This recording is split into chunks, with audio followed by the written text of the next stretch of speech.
Welcome to Silent Hill Ascension post show. I am Noah and I'm here with the wonderful Layla. And Layla, what did we just watch? Noah, do not speak to me. Do not look at me. I am grieving. I am in mourning. This is painful. Not your boy. My boy. I'm so sorry, Layla. I know you were rooting for him. I know. I just, he was kind of everything to me. Oh, no, I'm so sorry, Layla. But maybe it will give you comfort that he chose it. Well, the audience chose it, which means he chose it too. So, it was his call to sacrifice himself. That's true. And as we said, neck and neck decision, that thing was going back and forth the entire time. And I think at the very last second, Redemption pulled out, which is very fun. There was a lot of internal reaction to it, which was... We were shook here. And it's hard to see Toby, it's hard to let him go. But yeah, let's look again at the video that we saw now. Toby finds himself transported from the severing ritual to a strange place with an ominous threat. This was harrowing. This is what a lot of us chose that would happen, most of us, but not Layla. Let me tell you, she wanted that boy to survive. No, I was much like Noah was manifesting earlier. I was also manifesting a better scenario for my poor boy Toby, but alas, it was not to be. He did the redemptive thing and sacrificed himself to stop the withering. Now, is that going to be effective? We don't know. Yeah. Oh my God, that sucks the most when you sacrifice yourself and you're like, damn. It's still it's like Jesus and people are still sinning, even though he tried. Anyway, I don't know. I sin. Yeah, just like that, Noah. Just like much stinks. Absolutely. Much like Jesus. Anyway, I'm so sorry about that. But no, you're good. That was great. I love the escalation. We're good. Yeah, it was. Listen, it was hard to watch. It was a lot. He also made Rachel. He did not let Rachel off easy in that moment either, right? Because she could have been across the room or whatever watching him do it, but no, he kind of made her, stab him. And I think that's, how do I put it? I'm glad that Rachel didn't keep her hands clean during this whole thing because she's kind of at the root of it all, isn't she? Right, but if there's somebody who likes to get their hands dirty here, that's Rachel. Rachel is she's the woman for the hard jobs, I feel. Even though most of her job is emotionally controlling her husband. Yeah, she does what needs to be done, Noah, and unfortunately, what needs to be done is often in her own view of what needs to be done. I don't know if it's objectively what needs to be done. Maybe we need to, as we in production like to say, kind of go on a higher level, take a step back, see what the actual issue is, but I don't think she's doing that. She could come train with us for a couple of weeks and see what goes on. Yeah, but let's see if she does our dirty jobs. But I can't imagine what Eric is gonna go through. By the way, he's gotta feel so guilty. Yeah. Well, I mean, how do I put this? He's also made. He sure did. But by the way, we do have cameos here on Silent Hill Ascension. Production, can you please show us the graphic? And Layla, can you please read it for us? Absolutely. You have an opportunity to be the extra in Silent Hill Ascension. You can take part in cameo contests regularly, and cameo contests are entered with influence points. Noah, I think you have a little bit more context for folks who may not know about our cameos. I sure diddly do. So one important aspect of Silent Hill Ascension is our cameo contest, because you, as an audience member, can be part of Silent Hill canon forever. You and other audience members can enter a cameo contest to have parts in the series, and you can enter with the influence points that you've wonderfully accumulated with the endurance scenes and the puzzles. And the current cameo contest closes soon, so this is your last chance to enter it. You can be canon, do it. And also, I had a lucky chance, to interview the very wonderful Chris Cross earlier.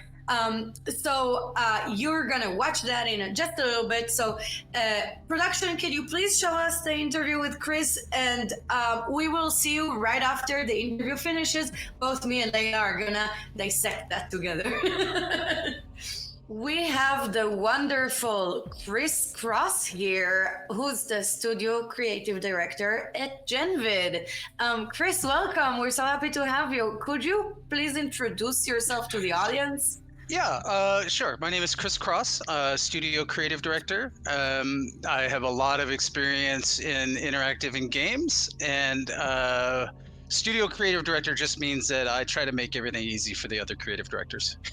Right. And, it's so important that there's somebody to smooth out all the stuff, so that creatives that are more focused on just being creative don't get anxiety from managing everything. So could you explain to the audience what you work on more specifically? Yeah, sure. So more specifically, I've taken, one of the things that I do is make sure that the heart of our branching narrative decisions works 100% correctly all the time.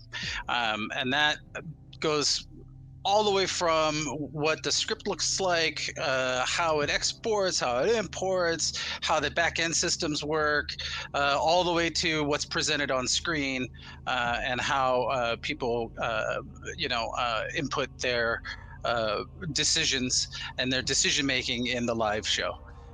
It's a lot of technical work, but it's also a lot of gluing work as far as getting lots of teams to work together. Right. Yeah, it sounds like you have your hands full here. Every day. Every day. And I know you do. I've seen it. Yeah. So what makes this, as you started alluding to that, but what makes this series a different experience than like a game or a TV show? So what's really interesting, and we sit right in between game and TV show a little bit, but the biggest factor is the M in Miles, which is massive. And so the whole audience is making the decision, not just one person.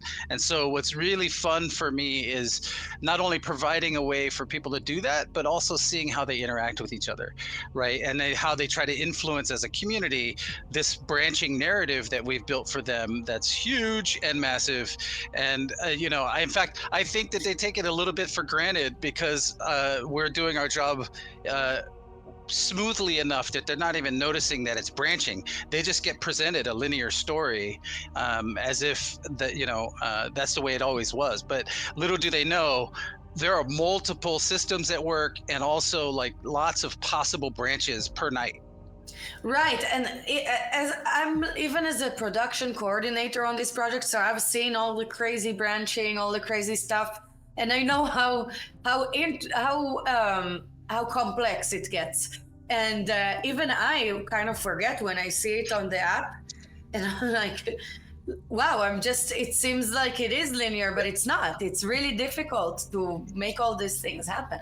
Yeah, for every show we have 3 main scenes, but to make those scenes, it might be as few as 3 videos, or sometimes I have 12 ready to go depending on how the decision outcome is.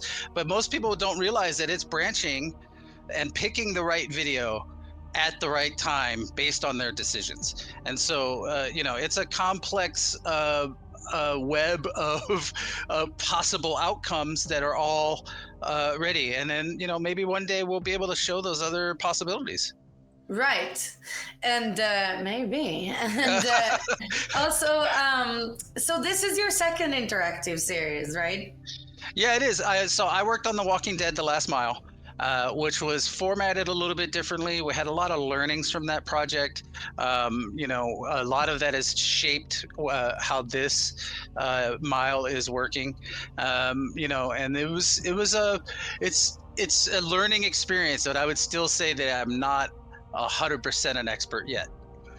Right. Well, everything's a learning experience, and this is like what science is like. Science is not finite solutions. It's an ever-growing questioning and revisioning and doing something new. So, so what's an interesting discovery, like you said, that you made on The Walking Dead? One of the biggest revelations for me on The Walking Dead was how much people really loved cameos.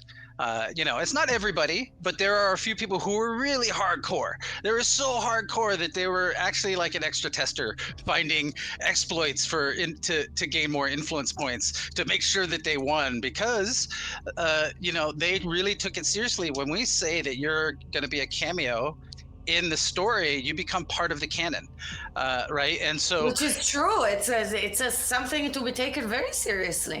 Exactly, and I think many people would change their names if they knew that they were forever going to be immortalized as some chump 22. Right.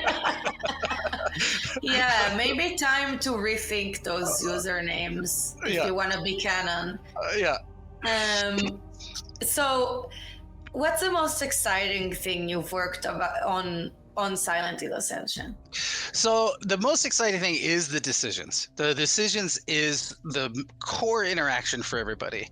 And so it's a lot of work, but it's really worth it, especially to see how seamlessly it happens during the live show.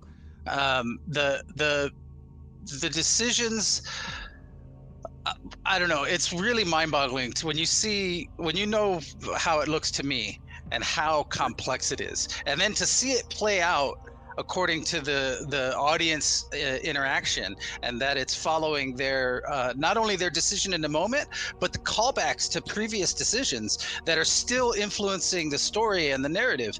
It's really amazing for me that sort of magic, I think, is almost taken for granted because it's too smooth. You're right. And you're kind of, in a sense, you're kind of a facilitator of chaos in a way, because you're allowing all these chaotic things to ensue. That's right. And in fact, I know all of the potential directions, and I'm just here to let people express their chaos, right? I am just here to help everybody express the chaos. I have no opinion on which direction every story should go, but I am here for the chaos. In fact, the more chaos, the better. I would love to see the whole audience change their mind about a character halfway through their arc and then start to go another way. That's the whole point of what we're doing. It's exciting to see the community band together and make decisions as a group. Right. And speaking of decisions, you've worked a lot on the fate and hope system that we have. So what are all the elements you have to coordinate to make it work? Sure. So tonight we saw Toby's fate and hope outcome, and we'll go back to it we should go look at the graph. It was very complex, and so like having everybody understand that multiple decisions went into determining fate, and also mindfulness puzzles and the endure is all influencing Toby's hope. And so we take those two things, we mix it together, stir it up, and then out of 5 possible outcomes tonight, we got the one that we saw. Right. And so let's production, if you could please pull up the graphic we saw on the interview with Martin last week. So now we can reveal that it's actually Toby's branching. And let me tell you, I'm getting PTSD from looking at this. I remember trying to put it into a linear script for the recordings. Yes, I don't know if I've been away from this graph long enough to get PTSD. I'm still in the horror moment. You're still in the. I'm still in the moment. You're not in the post. It's an ongoing TSD. Exactly. And so to make this all happen, every single one of those lines leads to a potential outcome video. And to make them all trigger correctly, I've been down every line. Every single one. It's more work for me, but it's great for the audience. Right. So Chris did it, so y'all don't have to. Yeah, that's right. Thank you, Chris. We really admire your bravery in this, and I'm not even joking. It sounds like I am, but like you really are important to this. I don't know, like you at the same time that you're a facilitator of chaos, you're also a calm in the storm. Yeah, So, this just chill, man. Everything's chill, gonna work man. out. We Chill, got man. this. We got got this. It's this. gonna happen. So great. So wrapping this up, do you have a message for our wonderful community? Keep playing the mindfulness puzzles. They really influence the outcome of the story and the narrative, and also try to get the QuickTime events perfect in future endure activities, because they're really affecting an actual story outcome for all of the characters. Those are super important. Right. So remember, these are fun puzzles, but they have major consequences. So keep on using them, keep on solving those puzzles. And thank you all so much for tuning into this interview. And Chris, thank you so much for all your work. It was so great to have you. Right on. Thanks for having me. Thank you. Welcome back, my darlings. I hope you enjoyed this as much as I enjoyed doing it. It was so fun to talk to Chris Cross. I really love him. He's such a great guy and so talented. Layla, don't be harsh, but what did you think? I mean, you know, we were sitting here watching it together. You saw me giggle a couple of times. I actually, so Chris Cross is one of the first people that I got to talk to when I started at GenVid a couple of years ago. And he actually has, I don't know if he's ever shown it to you, but a hysterical graphic to explain like the vision behind interactive streaming that involves characters from other franchises and then like I believe a baseball stadium. So if you haven't seen it, please seek it out. It's a great time. Oh, that sounds great, and I will actually do that because I missed the fun on that. But let's talk about decisions that the audience made so far. Leila, can you tell us about that? And production, please put it up on the screen for us. Yes. All right. So, what will Toby do for the severing ritual? A final fate decision. The audience shows that Toby will sacrifice himself, which is the redemption option. Rip to a king. Toby, I love you. I'll never forget you. And then we had some other ones, which is what will Carl do with Ingrid's ring? The Escandalo decision. Give it to Mete. Absolutely. And then how will Astrid react to her dead mother talking to her? She demanded an apology, which honestly, fair enough. Fair enough. Your dead mother comes for a visit, you give her the damn apology, okay? The audience really, this week was so exciting because we really had such neck and neck decisions, and they were also huge decisions, the neck and neck decision. Not surprising, actually, because people really care about Toby, our dear old, rest in peace, Toby. But it was so neck and neck. I was really just like, oh. And with Astrid Dead's mother, like, low-key, I did want to see her stab her, low-key. But, you know, like, an apology totally makes sense. I understand it. Weirdly, it's the suffering option. You know what's funny is I feel like if that had been... I wonder, actually, if that had been Rachel in that spot, would the audience have picked for her to stab her dead mother? It's just, you know, very curious, because Astrid does seem a lot more like reserved and a little bit more, I don't even know if thoughtful is the right word, but definitely more contained. Whereas Rachel is a little bit more, how do I put this? More subject to maybe lash out every once in a while. So very interesting there. And then the neck and neck decisions, I mean, part of the reason I'm going to miss having Toby on the show so much is because a lot of the decisions that are neck and neck, that are those really like exciting ones that we internally, literally like we watch it on the app, watch it go back and forth. A lot of those are Toby decisions. So I wonder what the next like polarizing thing is going to be. Oh my God. I also, honestly, I bet on Rachel. I think something's going on there, but like, yeah, it's, the audience really made a very big impact, killing your friend Layla.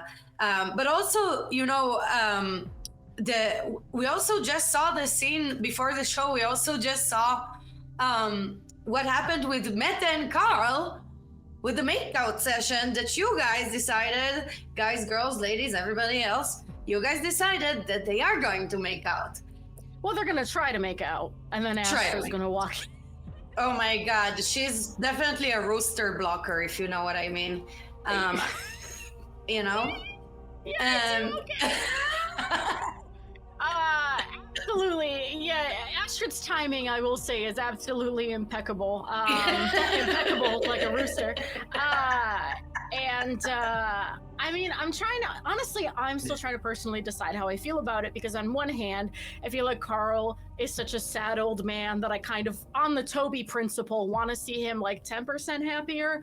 But on the other, all the decisions he's made so far, I'm like, my guy, your vibe is questionable. Do you deserve this? They are making it quite difficult for us. And by the way, later I will tell you, I have a theory on the astrological signs of our characters. Oh my goodness gracious, no, I can't wait to see the chart. And I wish we had time to see it now, but we are near the end of our show, which means it's your time to shine and give us a summary of what we've seen so far. We saw our darling Toby sacrifice himself.